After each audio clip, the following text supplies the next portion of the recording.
मी सयाजीराव शिंदे यांना विनंती करतो की त्यांनी आज पक्षामध्ये सहभागी होण्याचा जो ऐतिहासिक निर्णय घेतला त्याच्या अनुषंगाने आपलं मनोगत या ठिकाणी व्यक्त करावं. उभं राहू का बसो? बसूनच बोलू.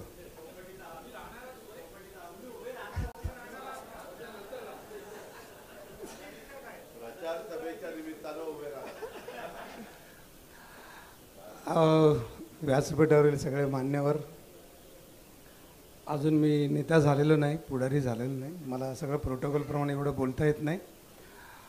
सिनेमामध्ये मी खूप नेत्यांच्या, गृहमंत्र्यांच्या, मंत्र्यांच्या अशा भूमिका केल्यात, विलनच्या भूमिका केल्यात. आता वाईट माणसाने राजकारणात यायचंच नाही असं तर काही बंधन नाही ना, सगळ्या चांगल्याच माणसाने यायचं असं का नाही. मुद्दा असा वाटला मला की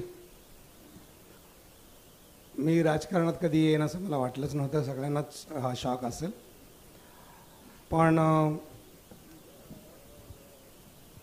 बऱ्याच गोष्टी करताना गेले 10 वर्ष मी काम करतोय आणि त्याची सुरुवात माझ्या आईच्यामुळं झाली होती. आणि मी ठरवलं होतं की आईच्या वजना एवढ्या बिया महाराष्ट्रात लावेन आणि जिथे जिथे मोकळ्या जागा असतील तिथं काम सगळं चांगलं करेन आणि पर्यावरणाचं काम अर्थात माझ्या आनंदाचं काम म्हणून करेन. आणि हे करत असताना नेहमी माझा योग आला की काय प्रॉब्लेम झाला की मंत्रालयात समजा मी 25 वेळा गेलो असेल तर त्यातले 15 वेळा मी दादांनाच भेटलो आहे. आणि योगायोगानं भेटल्यानंतर माझा जो अनुभव आहे तो सरळ एक घाव दोन तुकडे, त्याच्यात काय बदल नाही, डिसिजन एकदम पटाक करून होऊन जातो आणि मला त्याचा फायदा होत गेला. बऱ्याच वेळेला फॉरेस्ट डिपार्टमेंटमध्ये फिरताना अख्खा महाराष्ट्र पालथा घातला मी. बेन साहेबांना आम्ही जवळजवळ 70-75 किलोमीटर एका 3 दिवसात चाललो होतो. तर फॉरेस्ट डिपार्टमेंटचे काय प्रॉब्लेम आहेत. जेव्हा 2016ला जेव्हा ह्यात सुरुवात झाली होती तेव्हा देशी झाडं परदेशी झाडं याच्यावरनं जेव्हा वाद झाला होता जेव्हा काय झालं तेव्हा मी दादांनाच भेटले.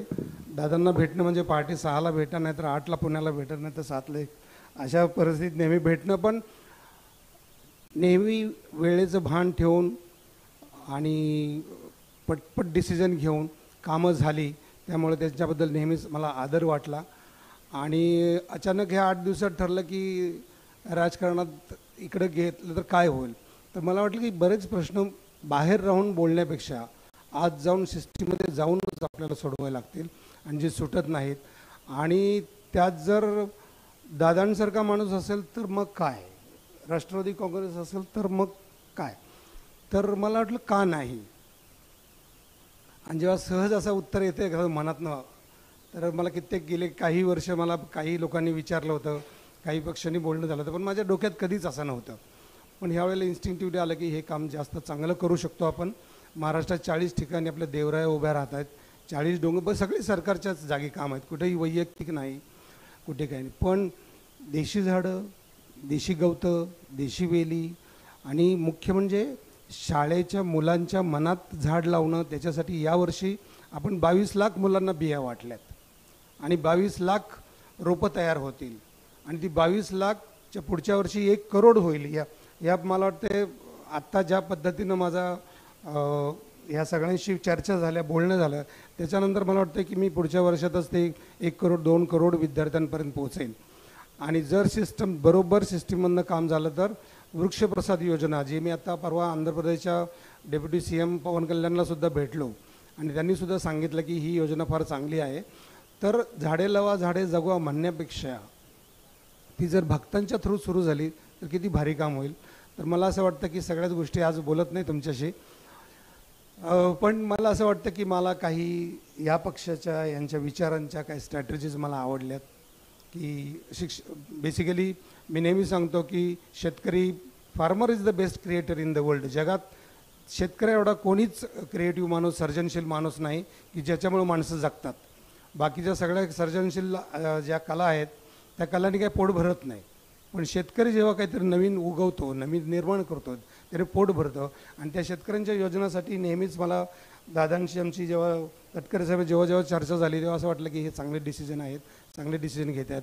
या वर्षीचा जो लाडकी बहीणचा जो डिसिजन आहे, आज आपल्याला वाटतं की आपल्याकडे पैसे आहेत, आपल्याला आपण काही करू शकतो, गाडीने जाऊ शकतो, पण अगदी बारीक मधल्या गावातल्या बारक्या हातातोंडावर पोट असतं त्या माणसांचा जेव्हा विचार करतो आणि जेव्हा त्यांचं समाधान बघतो की ह्या योजनेतनं त्यांना कसा फायदा होतो आहे, असं वाटतं की यांचे काही डिसिजन चांगले होतात. एका पॉईंटला मी ठरवलं की आपण जायचं, आता काय हटत नाही, होऊन जाऊ दे, जे व्हायचं ते होऊन जाऊ दे. आता आपण सुरू करतो आहे, त्याप्रमाणे आपण ह्यात उतरतो आहे. आणि मला असं वाटतं की यांच्याकडून सगळ्यांकडून मी चांगले धडे घेईन, चांगलं अभ्यास करेन, विचार करेन.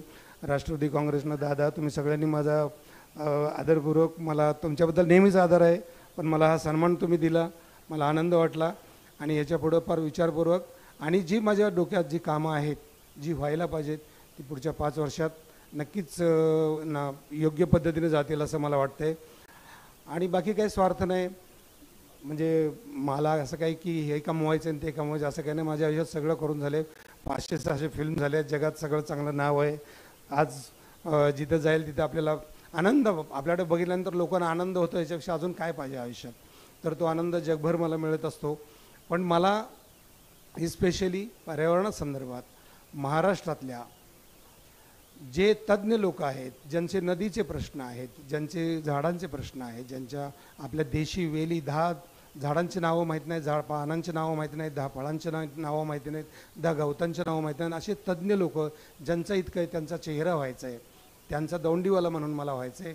आणि ते काम जे मला बाहेर राहून होत नव्हतं, ते मला जास्तीत जास्त चांगल्या पद्धतीने नेण्यासाठी आपण सगळ्यांनी सहकार्य करावं अशी मी अपेक्षा व्यक्त करतो. आणि काही पत्रकारांना मी आज तुमचे फोन घेतले नाहीत किंवा काही लगेच रिॲक्ट झालो नाही. आणि पत्रकार माझे खूप मित्र आहेत, त्यांनासुद्धा सगळ्यांना होतं की चॅलेंज देऊन त्यांचं म्हणणं होतं की माझ्याकडून असं काही राजकारणातलं होईल असं वाटत नव्हतं. पण आज मला वाटतं की फॉरेस्ट डिपार्टमेंटचे सगळे जे अधिकारी आहेत तर त्यांना आनंद होईल. मला असं वाटतं की मी सगळ्याच गोष्टी आज बोलत नाही, पण मला वाटतं की चांगल्या मार्गावर आहे, चांगल्या पक्षात आहे. काय सगळे पक्ष एकसारखेच असतात, पण मला वाटतं की हे इथं जे मला काय म्हणतात त्याला विश्वास वाटतो, इथं जो मला विश्वास वाटला त्याचा मला सार्थ अभिमान आहे. आणि मी सगळ्यांचे धन्यवाद सांगतो. धन्यवाद. दादांना विनंती करतो की त्यांना गुच्छ देऊन